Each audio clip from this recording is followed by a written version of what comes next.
ಎಲ್ಲರಿಗೂ ನಮಸ್ಕಾರ. ಇವತ್ತು ನಿನ್ನೆ 2 ಕಥೆಗಳನ್ನು ನೀವು ಕೇಳಿದರೆ, ಇವತ್ತು ವಿಶ್ವಾಮಿತ್ರರ ಕಥೆಯನ್ನು ನಾನು ಹೇಳ್ತೀನಿ. ವಿಶ್ವಾಮಿತ್ರರು ಅಂದ್ರೆ ದೊಡ್ಡ ತಪಸ್ವಿಗಳು, ಜ್ಞಾನಿಗಳು.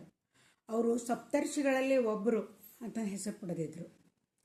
ಮೂಲತಃ ವಿಶ್ವಾಮಿತ್ರರು ಒಬ್ಬರ ಬ್ರಾಹ್ಮಣ ಇವರು ಅಲ್ಲ, ಅವರು ಒಬ್ಬರು ಕ್ಷತ್ರಿಯರು.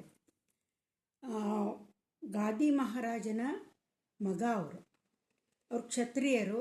ಆಮೇಲೆ ಗಾದಿ ಮಹಾರಾಜರ ನಂತರ ಕೌಶಿಕ, ಅವ್ರ ಮೂಲ ಹೆಸರು ಕೌಶಿಕ. ವಿಶ್ವಾಮಿತ್ರರ ಮೂಲ ಹೆಸರು ಕೌಶಿಕ ಅಂತೇಳಿ. ಆ ಕೌಶಿಕ ಏನಂತಾರೆ ರಾಜ್ಯವನ್ನು ಆಳ್ತಿದ್ರು. ಆಮೇಲೆ ಮಹಾ ಸಾಮ್ರಾಟ, ಸುತ್ತಮುತ್ತಲ ಎಷ್ಟೋ ರಾಜ್ಯಗಳನ್ನೆಲ್ಲ ಗೆದ್ದುಕೊಂಡು ಮಾಡಿಕೊಂಡು ಅಗ್ದಿ ದಕ್ಷತೆಯಿಂದ ಏನಂತಂದ್ರೆ ರಾಜ್ಯವನ್ನು ಆಳುವಂಥ ಒಬ್ಬ ರಾಜ. ಆ ರಾಜ ಒಂದು ಸಲ ಏನು ಮಾಡ್ತಾನೆ ಅಂತಂದ್ರೆ, ಒಂದು ದೇಶಕ್ಕೆ ಅಂದ್ರೆ ಒಂದು ರಾಜ್ಯಕ್ಕೆ ದೇಶಕ್ಕೆ ದಂಡೈತಿ ಹೋಗಿರ್ತಾನೆ. ದೊಡ್ಡ ಸೈನ್ಯವನ್ನು ಕಟ್ಕೊಂಡು ದಂಡೈತಿ ಹೋಗಿರ್ತಾನೆ. ದಂಡೈತಿ ಹೋಗ್ತಾನೆ, ಅದನ್ನು ಜಯಿಸಿ ಬರಬೇಕಾದ್ರೆ ಎಲ್ಲ ಸೈನಿಕರನ್ನ ಎಲ್ಲರೂ ಕರ್ಕೊಂಡು ಬರಬೇಕಾದ್ರೆ, ಸೈನಿಕರು ಯುದ್ಧಕ್ಕೆ ಹೋಗ್ಬೇಕು ಅಂತಂದ್ರೆ ಸೈನಿಕರ ಜೋಡಿ ಬರೀ ಸೈನಿಕರಷ್ಟಲ್ಲ ಎಲ್ಲರೂ ಹೋಗ್ತಿರ್ತಾರೆ. ಶಸ್ತ್ರಾಸ್ತ್ರಗಳನ್ನು ಒಯ್ಯುವಂಥ ಗಾಡಿಗಳಿರ್ತಾವೆ.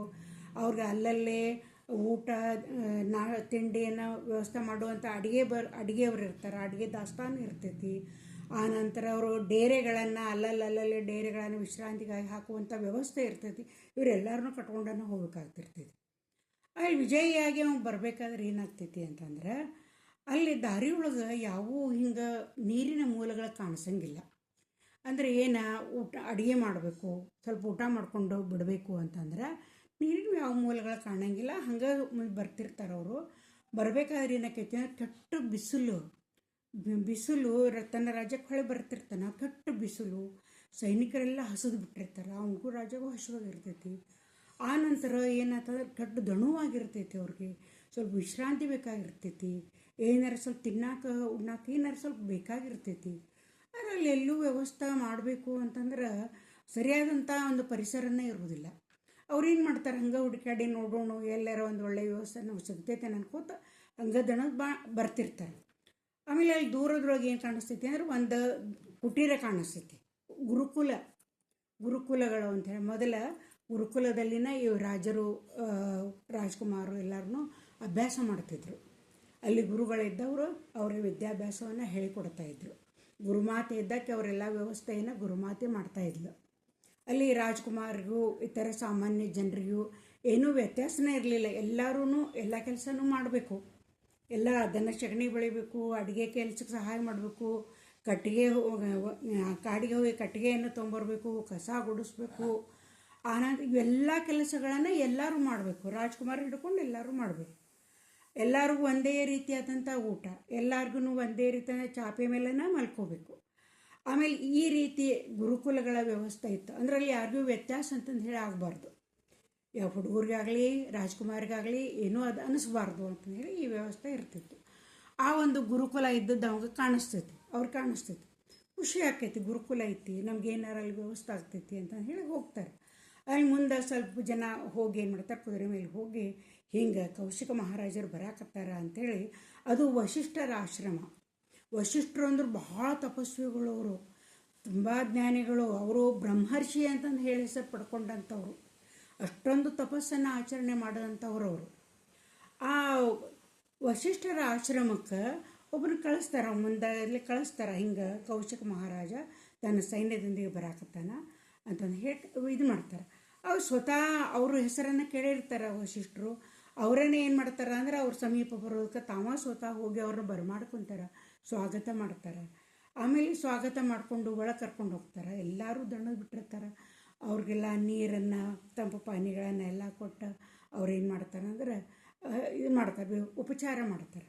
ಅವಾಗ ಏನಾಗ್ತೈತಿ ಅಂತಂದ್ರೆ, ಕೌಶಿಕ ಮಹಾರಾಜ ಇದ್ದದ ಹೇಳ್ತಾನೆ, ಏನಂತ ಋಷಿಗಳಿಗೆ ಹೇಳ್ತಾನೆ, ನಾವು ಅಡುಗೆ ಮಾಡಬೇಕು ಅಂದ್ರೆ ನಮಗೆಲ್ಲೂ ವ್ಯವಸ್ಥೆ ಆಗಲಿಲ್ಲ. ನಾವೆಲ್ಲರೂ ಭಾಳ ದಣದೇವಿ. ಒಂದು ರಾಜ್ಯವನ್ನು ನಾವು ಗೆದ್ದುಕೊಂಡು ಬರಾಕತ್ತೇವಿ. ಅದಕ್ಕೆ ನಮ್ಗೆ ಇಲ್ಲೇನಾರ ಸ್ವಲ್ಪ ಭೋಜನದ ವ್ಯವಸ್ಥೆ ಆಕ್ಕೈತೇನ್ರಿ, ಸ್ವಲ್ಪ ಭೋಜನವನ್ನು ಮಾಡಿ ನಾವು ಎಲ್ಲರೂ, ನಾನು ನನ್ನ ಸೈನಿಕರು ಸ್ವಲ್ಪ ವಿಶ್ರಾಂತಿಯನ್ನು ಇಲ್ಲಿಂದ ತೊಗೊಂಡು ಪುನಃ ನಮ್ಮ ರಾಜ್ಯಕ್ಕೆ ನಾವು ಪ್ರಯಾಣ ಬೆಳೆಸ್ತೀವಿ ಅಂತ ಹೇಳ್ತಾರೆ. ಅವಾಗ ವಶಿಷ್ಠರು ಏನಂತಾರೆ, ಆತು ಭಾಳ ಚಲೋ ಆತು, ನಾ ಎಲ್ಲ ವ್ಯವಸ್ಥೆಯನ್ನು ಮಾಡ್ತೀನಿ, ನೀವೆಲ್ಲ ಆರಾಮ ವಿಶ್ರಾಂತಿ ತೊಗೊಂಡು ಹೋಗ್ರಿ ಅಂತಂದು ಹೇಳ್ತಾರೆ. ಆ ಆಶ್ರಮ ಹಿಂಭಾಗದೊಳಗೆ ಒಂದು ದೊಡ್ಡ ನದಿ ಹರಿತಾ ಇರ್ತೈತಿ. ಆಗ ಅವ್ರೇನು ಹೇಳ್ತಾರೆ, ಆ ನದಿಗೆ ಹೋಗ್ರಿ, ನೀವೆಲ್ಲರೂ ಸ್ನಾನ ಮಾಡ್ಕೊಂಡು ಬರ್ರಿ, ಅಷ್ಟೊಂದು ನಾ ಭೋಜನದ ವ್ಯವಸ್ಥೆನ ನಾ ಮಾಡ್ತೀನಿ ಅಂತ ಹೇಳ್ತಾರೆ. ಆಯಿತು ಅಂತಂದು ಹೇಳಿ ಎಲ್ಲರೂ ಏನು ಮಾಡ್ತಾರೆ, ಸ್ವಲ್ಪ ತಣ್ಣೀರು ಕೊಡೋದು ಎಲ್ಲ ಸ್ವಲ್ಪ ದಣ್ಣು ಹಾರಿಸ್ಕೊಂಡಿರ್ತಾರಲ್ಲ, ಅಲ್ಲಿ ಹೋಗಿ ಸ್ನಾನವನ್ನು ಮಾಡ್ಕೊಂಡು ಬರ್ತಾರೆ. ಮಾಡಿಕೊಂಡು ಆಮೇಲೆ ಅವರು ಬರೋದ್ರೊಳಗೆ ಅಂತಂದರೆ ಇವರು ವಶಿಷ್ಠರು ಏನು ಹೇಳ್ತಾರೆ, ಎಲ್ಲರೂ ಪಂಕ್ತಿ ಕುಂತವ್ರಿ, ಈಗ ನೀವು ಭೋಜನವನ್ನು ಮಾಡುವಂತೀರಿ ಅಂತೇಳಿ. ಆ ನಂತರ ಎಲ್ಲರೂ ಕೊಡ್ತಾರೆ ಪಂಕ್ತಿಯೊಳಗೆ, ಮಹಾರಾಜನು ಕುಂತ್ಕೊಂತಾರೆ.